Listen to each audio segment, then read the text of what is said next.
بسم اللہ الرحمن الرحیم یا ایہا الناس اعبدوا ربکم الذی خلقکم والذین من قبلکم لعلکم تتقون الذي جعل لكم الأرض فراشا والسماء بناء وأنزل من السماء ماء فأخرج به من الثمرات رزقا لكم فلا تجعلوا لله أندادا وأنتم تعلمون يا أيها الناس اعبدوا ربكم الذي خلقكم والذين من قبلكم لعلكم تتقون. اے لوگو، مومنین کا تذکرہ کیا، کفار کا تذکرہ کیا، منافقین کا تذکرہ کیا. تین گروپس ہیں انسانوں کے. اگلا پورا قرآن انہی تینوں کے بارے میں، مومنین، منافقین، کفار، انہی کی آپس میں جو انٹریکشن ہے وہ سارا قرآن بتائے گا. اب یہ تینوں قسم کے انسان بتانے کے بعد اللہ نے یہ نہیں کہا یا ایھا الذین آمنوا، فرمایا یا ایھا الناس، اے لوگو، چاہے تم مومن ہو، چاہے تم کافر ہو، چاہے تم منافق ہو، جو بھی انسان ہے اس سے قرآن کا خطاب ہے، اپنے رب کی عبادت کرو. رب یعنی پالنے والا، الحمدللہ رب العالمین. کہیں اللہ کا لفظ لاتا ہے، کہیں رب کا لفظ لاتا ہے. جب رب کا لفظ آتا ہے تو اشارہ ہوتا ہے کہ یہ جو تم سے بات کر رہا ہے نا، اس کے تم پر احسان ہے، اس نے تمہیں پالا ہوا ہے، اس کی ناشکری نہ کرو، اس کی بات مانو. بس کیا فرمایا؟ اعبدوا ربکم، عبادت کرو کس کی؟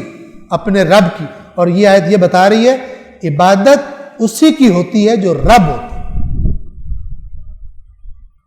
اور رب حقیقی کون ہے؟ اللہ وحدہ لا شریک. آگے بہت ساری آیات میں یہ رب والا مسئلہ بھی، جس کو آج بعض لوگوں نے خناس بنے ہوئے بعض لوگ اس رب والے مسئلے میں اور شرکیہ باتیں کرتے ہیں، وہ بھی قرآن کی آئندہ آیات میں انشاءاللہ واضح ہو جائے گا.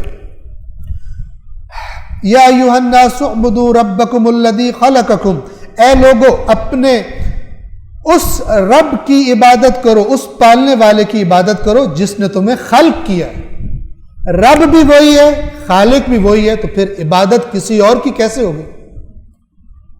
خالقیت، ربوبیت، اسے کہتے ہیں توحید خالقیت اور توحید ربوبیت. یعنی خلق کرنے والا بھی بس اللہ ہے اور پالنے والا بھی بس اللہ ہے. تو عبادت بھی اسی کی ہوگی جو خالق ہے اور رب ہے. یہ آیت کے اندر ہی دلیل ہے کہ اے لوگو عبادت کرو کس کی؟ ربکم، تمہارے رب کی. کون سا؟ الذی خلقکم، جس نے تمہیں خلق کیا ہے. والذین من قبلکم، اور صرف تمہیں نہیں، جو آج اس زمانے میں موجود ہو، تم سے پہلوں کو. سب کا خالق وہی ہے.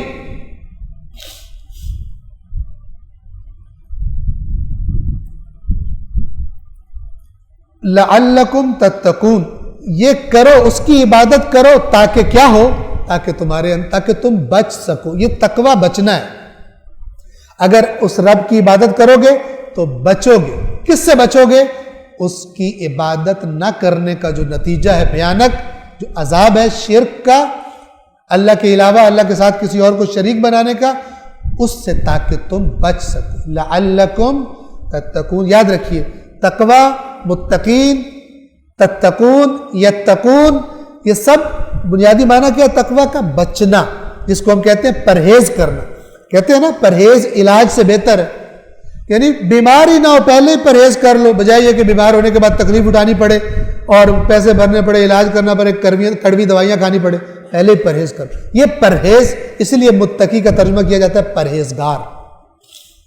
پرہیزگار یعنی بچ احتیاط کرتا ہے، جو چیزیں اس کی صحت کے لیے خراب ہیں وہ نہیں کھاتا. یہ اسی تقوی کا یہ بات.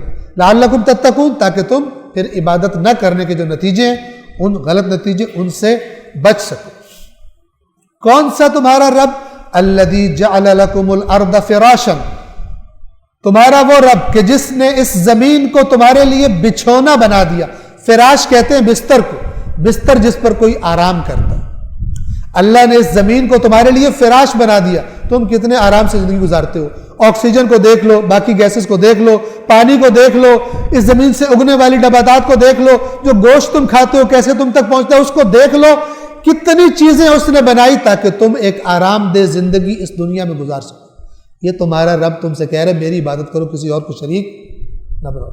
یہ ساری چیزیں کون کرتا ہے؟ اللہ کے اپنا تعارف کروا رہا۔ بعد میں لوگ بیمار ہو گئے، شرک کا مرض انسان کے اندر گھس جاتا ہے، اور وہ کام جو اللہ کہتا ہے میں کرتا ہوں، انسان کہتا ہے نہیں کوئی اور کرتا۔ جس نے تمہارے لیے زمین کو بچھونا بنا دیا، والسماء بناء، اور آسمان کو چھت بنا دیا، وانزل من السماء ماء، اور آسمان سے پانی نازل کیا، فاخرج به من الثمرات رزقا لكم، اور اس پانی کو نازل کر کے اس کے ذریعے سے زمین کے اندر سے پھل نکالے تمہارے کھانے کے لیے، تمہارے رزق کے لیے پھل نکالے اس نے۔ فلا تجعلوا للہ اندادا، پس نہ بناؤ اللہ جیسے، قرار نہ دو اوروں کو اللہ جیسا۔ ایسے الفاظ بولنا بھی جرم ہے، شرک کی بو رکھتا ہے۔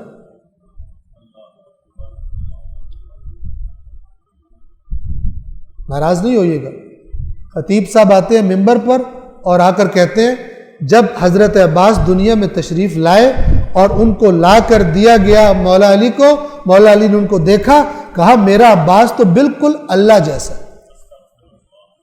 اس قسم کا احمق انسان، اس کو لوگ سنتے ہیں۔ فی قلوبہم مرض فزادہم اللہ مرضا، ان کے دلوں میں شرک کا مرض ہے، اللہ نے اور بڑھا دیا۔ اللہ کے پاک ترین بندوں پر یہ بہتان باندھتے ہیں، اور وہ پاک اہل بیت اطہار ان بہتانوں سے پاک ہے کہ جو ان پر لگائے جاتے ہیں۔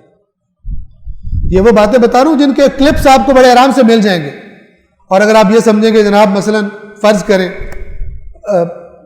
مثلا ایسی بات یہاں پہ نہیں کرنی چاہیے، بھائی آپ کے ان محافل کے کلپس ریکارڈ کر کے آپ سے زیادہ ان کو پروپیگیٹ کیا جاتا ہے، ان کا جواب دینا فرض ہے کہ یہ مکتب اہل بیت کے دشمن ہیں، گمراہ ہے۔ مکتب اہل بیت مکتب توحید ہے، امام علی امام المتقین ہے، امام الموحدین ہے۔ مشرک سے علی علیہ الصلوۃ والسلام کا کوئی تعلق اور ان کے مکتب کا کوئی تعلق نہیں ہے۔ جو یہ کرتا ہے یہ بیچارے جاہلوں سے، قرآن نہ پڑھے ہوئے لوگوں سے مال بٹورنے کے لیے یہ حرکتیں کرتا ہے۔ وہ بیچارے محبت اہل بیت دلوں میں لیے بیٹھے ہوتے ہیں، وہ سمجھتے ہیں یہ اہل بیت کی تعریف ہو رہی ہے، جو بھی تعریف کے نام پہ کہا جاتا ہے مان لیتے ہیں۔ ان کی بھی یہ سزا ہے۔ کیوں؟ اللہ کی کتاب جن اہل بیت کی تعریف پہ خوش ہو رہے ہو، ان اہل بیت نے بتایا تھا دین پہلے قرآن سے سیکھو، ان کی نافرمانی کر کے کیوں دین کو غلط طریقے سے سیکھتے؟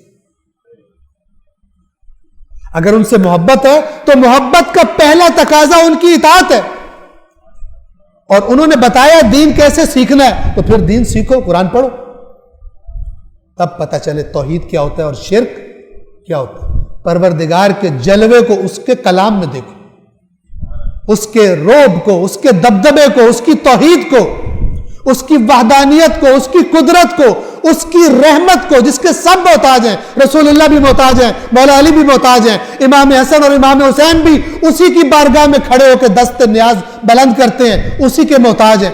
اس کی بے نیازی کو اس کی آیات میں دیکھو۔ ائمہ نے فرمایا ہے اللہ نے اپنے کلام میں اپنے بندوں کے لیے اپنا جلوہ دکھایا ہے، لیکن لوگ دیکھتے ہی نہیں۔ لوگوں کو خدا کی آیات مثلا دل نہیں کرتا پڑھنے۔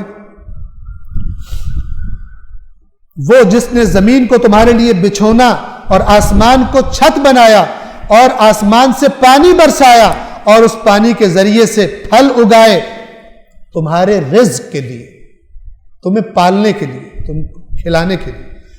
پس جب یہ سب اس نے کیا ہے، فَلَا تَجْعَلُوا لِلَّهِ اندادن، انداد جمع ہے ند کی، اور ند کہتے ہیں مثل کو۔ کسی کو اللہ جیسا قرار نہ دو، وَأَنْتُمْ تَعْلَمُونَ، اور تمہیں پتہ ہے کہ اللہ جیسا کوئی نہیں۔ لَيْسَ كَمِثْلِهِ شَيْءٌ، اس کی مثل ہے ہی نہیں۔ وَحْدَهُ لَا شَرِيكَ لَهُ، قُلْ هُوَ اللَّهُ أَحَدٌ، واحد کے بعد ثانی ہوتا ہے، عہد کا دوسرا ہوتا ہی کوئی نہیں ہے، گنتی ختم ہوتی ہے، یہیں سے شروع ہوتی ہے، یہیں پہ ختم ہوتی ہے. قل هو اللہ احد هو الاول والآخر والظاہر والباطن. وہی اول ہے، سب سے پہلے وہی تھا، سب سے آخر میں وہی ہے. کیا مطلب؟ یعنی ابتدا بھی اسی سے ہے، انتہا بھی اسی پر ہے. باقی جو ہے فانی ہے، جب تک چاہے وہ رکھے، جب چاہے مٹا دے، جس کو چاہے جو عطا کرے، جس سے چاہے عطا کرنے کے بعد واپس لے لے. وہ ہے کہ جس سے کوئی چھین نہیں سکتا، اور وہ کسی کے آگے ہاتھ بھی نہیں پھیلاتا، اسے کسی کی ضرورت بھی نہیں. اس جیسا کسی کو نہ بناؤ، یہ قرآن کا میسج ہے. اس جیسا کسی کو نہ بناؤ. صدق اللہ العلی العظیم.